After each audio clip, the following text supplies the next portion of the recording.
Graph down. ఎమ్మెల్యేలపై ప్రజల్లో పెరుగుతున్న అసంతృప్తి, సిట్టింగ్ స్థానాల్లో పట్టుకొల్పుతున్న బీజేపీ, కల్పించని ఎన్నికల ముందు జోష్, బీఆర్ఎస్ లీడర్లపైన పెరిగిన నెగిటివిటీ, కేసీఆర్ ఫామ్ హౌస్కి పరిమితం అవడంపై విమర్శలు, 10 మంది కాంగ్రెస్ ఎమ్మెల్యేల పనితీరు పైన 2 మంత్రులు సైతం ఫెయిల్, సీఎం రేవంత్ రెడ్డి సర్వేలో సంచలన విషయాలు బహిర్గతమైన ఒక వార్తని ఒక ప్రత్యేకంగా దిశ అందిస్తూ ఉన్నది.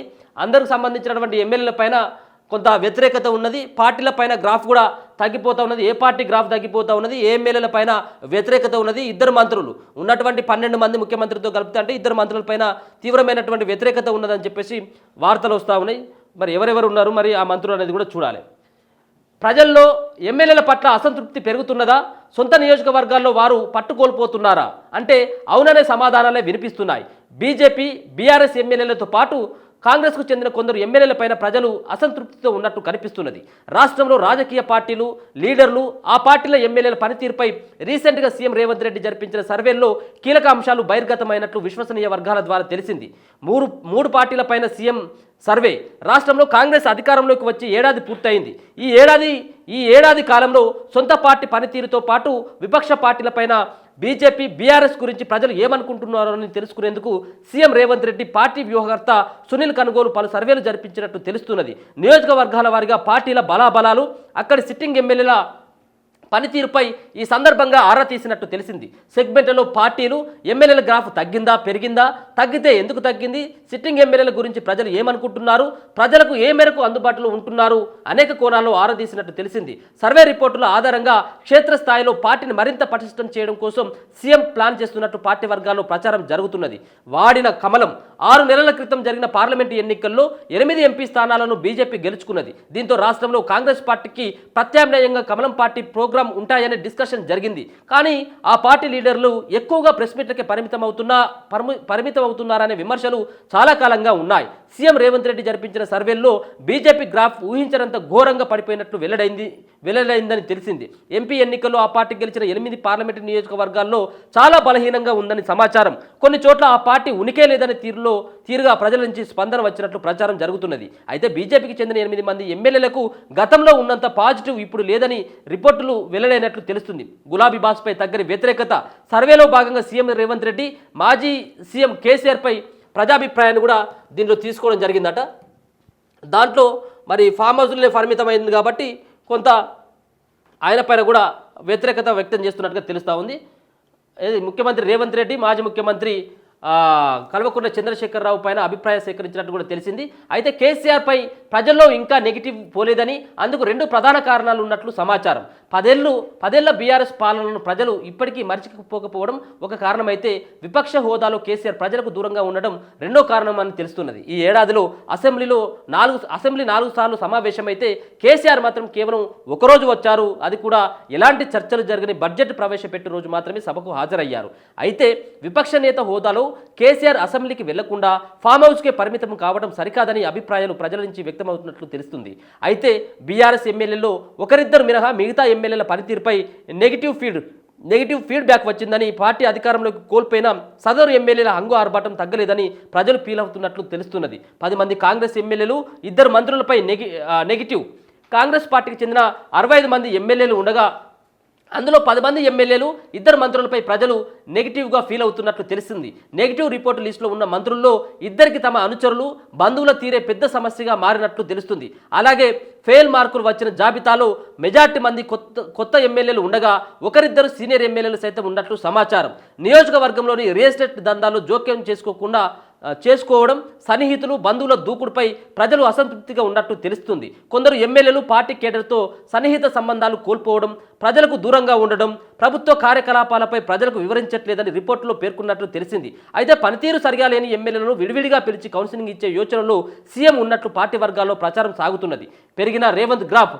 సీఎంగా రేవంత్ రెడ్డి పనితీరుపై ప్రజలు సంతృప్తిగా ఉన్నారని, ఈ ఏడాది కాలంలో ఆయన గ్రాఫ్ పెరిగినట్లు సర్వేలో వెల్లడైందని తెలుస్తున్నది. అయితే ఆయన పబ్లిక్ మీటింగ్స్ మాట్లాడే భాష తీరు మారడం మంచిదని ప్రజలు ఫీల్ అవుతున్నట్లు తెలిసింది. రైతు భరోసా స్కీమ్ ఆలస్యం అవ్వడంపై మెజార్టీ ప్రజలు నెగిటివ్గా ఫీల్ అవుతున్నారని, ఆసరా స్కీమ్ కోసం ఆతృతగా ఎదురు చూస్తున్నట్లు కూడా చెప్పడం జరిగింది. అయితే దీంట్లో ఒక సారాంశం ఏమున్నదంటే, ఎమ్మెల్యేల పైన అంటే అన్ని పార్టీల పైన నెగిటివ్ రిపోర్ట్ వచ్చింది. ఒక ముఖ్యమంత్రి పైన కూడా ఓ పాజిటివ్ రిపోర్ట్ వచ్చిందని చెప్పేసి దిశ రాసుకొచ్చేటువంటి ప్రయత్నం చేసింది. అంటే ఆయన యొక్క గ్రాఫ్ పెరుగుతూ ఉంది. సరే జనాల్లో ఎట్లా ఉంది ఏంది అనేది తర్వాత విషయం.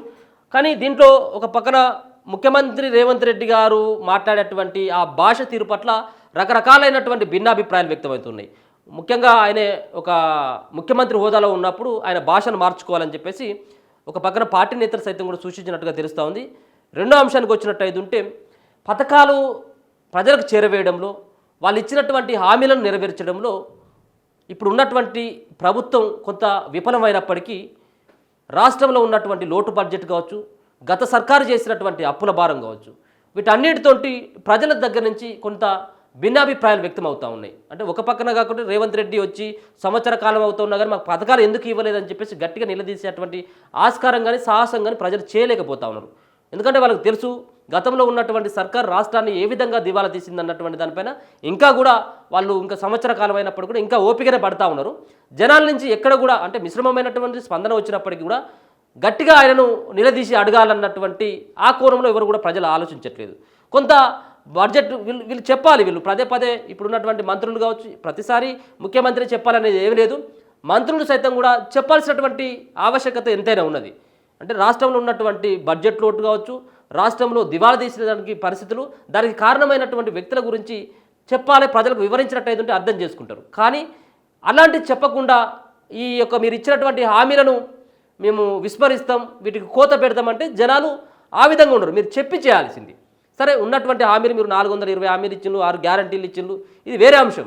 సరే రాష్ట్ర బడ్జెట్ దివాలా తీసిందని కనీసం అది చెప్పేటువంటి సాహసం కూడా మీరు ఎందుకు చేయలేకపోతా ఉన్నారు?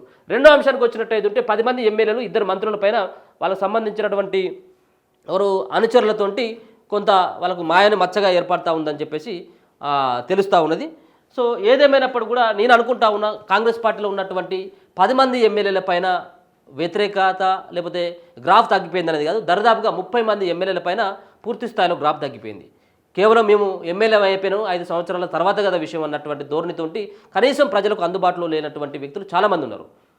ఉదాహరణకు వర్ధనపేటకు సంబంధించినటువంటి ఎమ్మెల్యేలు సైతం కూడా చూసుకోవచ్చు, అసలు జాడలేడు పత్తలేడు అటువంటి ఎమ్మెల్యేలు చాలామంది ఉన్నారు. ఇటువంటి వాటిపైన చాలా ఫోకస్ పెట్టింది ఇప్పుడున్నటువంటి రాష్ట్ర సర్కార్, ముఖ్యమంత్రి రేవంత్ రెడ్డి. అలాగే సునీల్ కొనుగోలు చేసినటువంటి ఈ సర్వేలో ఇటువంటి అన్నీ కూడా బయటపడతా ఉన్నాయి. చూద్దాం మరి ఈ 10 మంది ఎమ్మెల్యేల యొక్క పనితీరు మార్చుకుంటారా, ప్రజలకు అందుబాటులో ఉంటారా, లేకపోతే కేవలం ఇక్కడ హైదరాబాద్ చుట్టూ తిరుగుడు, వరంగల్లో ఉండు, లేకపోతే నల్లగొండలో ఉండు, ఇవి కాదు కదా. ప్రజలకు అందుబాటులో ఉండాల్సినటువంటి అవసరం ఉంటుంది. అందుబాటులో లేకుండా వాళ్ళకు సంబంధించినటువంటి పార్టీ కేవలం ఏదైనా మీటింగ్ ఉంటే అటెండ్ కావడం, దాని తర్వాత ప్రజలకు కనిపించకపోవడం, దీని పట్ల ఇప్పటికే కాంగ్రెస్ పార్టీ కూడా ఆ దిశగా ప్రయత్నాలు చేస్తూ ఉంది. ప్రభుత్వంలో ఉన్నప్పుడు కూడా ప్రజలు ఎందుకు వాళ్ళని పక్కన పెట్టాలనుకుంటా ఉన్నారు, వాళ్ళకి పైన ఎందుకు ఇంత వ్యతిరేకత వచ్చిందన్నటువంటి దానిపైన పార్టీ సైతం కూడా ఫోకస్ పెట్టడం జరిగింది. సో వాళ్ళ యొక్క వ్యవహార శైలిని మార్చుకోవాలని చెప్పేసి ఇప్పటికే మరి రేవంత్ రెడ్డి ఒక దఫాగా హెచ్చరించినట్టుగా తెలుస్తూ ఉంది. ఇప్పుడు మరి ఎట్లా ఉంటుందనేది కూడా చూడాలి.